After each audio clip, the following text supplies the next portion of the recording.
ago, Carlos Sainz's point streak at his home race came to an end. Could this weekend's British Grand Prix be the end of Lewis Hamilton's home race podium streak? I sure hope not.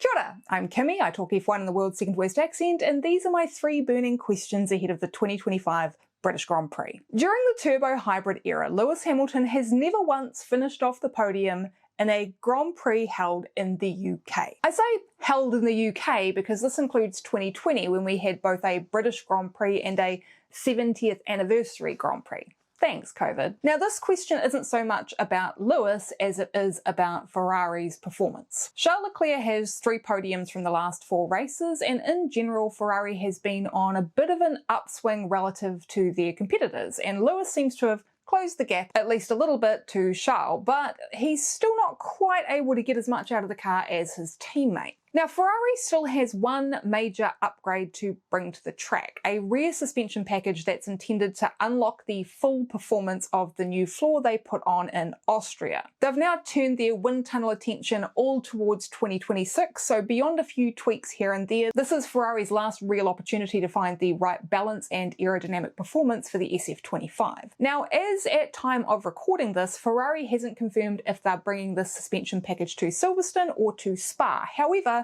with this being Lewis Hamilton's home race, I suspect that at least his car will be running the updated rear. Perhaps not for the whole weekend, but at least in FP1 and probably FP2, unless they decide that it's a complete and total dud. And if all signs point to yes, then maybe this could be the final piece in the puzzle to get Hamilton his first Grand Prix podium for 2025 and keep that streak running. I did specify Grand Prix podium. I know you want a sprint. Here's hoping Ferrari doesn't fall into old habits though and let a good car go to waste thanks to some questionable strategic calls. My second question is, can Yuki Tsunoda put it all together and pop in a decent result? I'm not talking podiums here. I'm not even talking P5. I just want him to get a solid points result.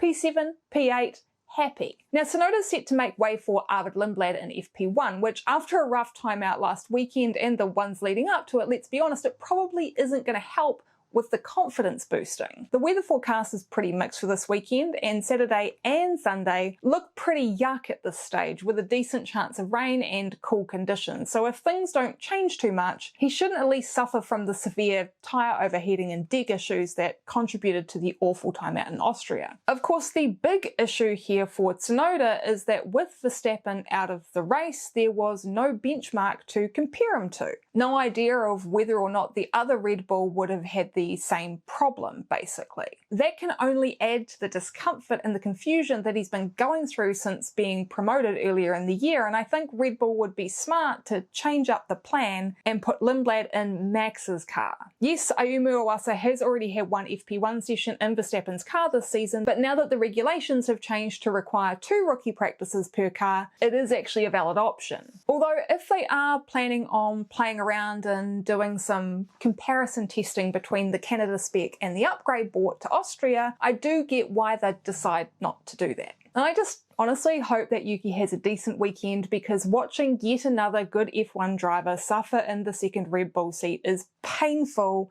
and incredibly tedious. Before we get into my third and final question, this is your prompt to click a few buttons. I am so close to achieving my goal of 1,000 subs by my channel's second birthday on the 21st of August, and it would be cool to knock that off and be gunning for the other hurdle I have to pass before I can start making a few cents here and there off ad revenue. So click that subscriber button if you enjoy my videos. Click the like button so YouTube can learn to show them to people.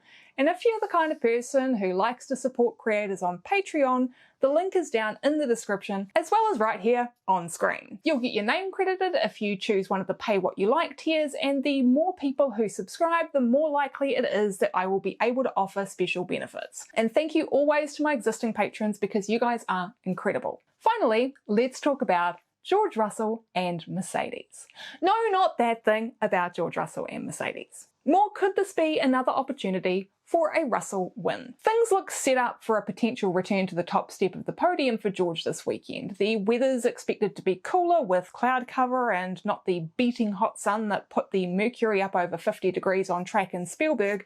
This should, in theory, bring the Mercedes back into a window where it's more easily able to manage its tyre temps. How However, the punishing nature of the corners at Silverstone and the amount of load that they put through the rubber could potentially throw a bit of a spanner in the works. The other thing that could throw a bit of a spanner in the works is that aforementioned weather forecast. In a good way, maybe. It is forecast to rain in the afternoon on Saturday, and this would mean the first wet qualifying of the season and give us the first chance to see where these cars are on one lap pace in the rain. And I do suspect that if that rain does come down, that the Mercedes could be a pretty good pick for pole, particularly with George's excellent form so far this year. And this is not me suckering up to my father-in-law, he doesn't even watch my videos. So, that's my 3 burning questions for the 2025 British Grand Prix. What are yours? Are you wondering if Merc is set to put these rumours to rest and announce a contract renewal at George's home race? Or maybe whether or not Alpine can bust out a wet weather masterclass like last year in Brazil? Or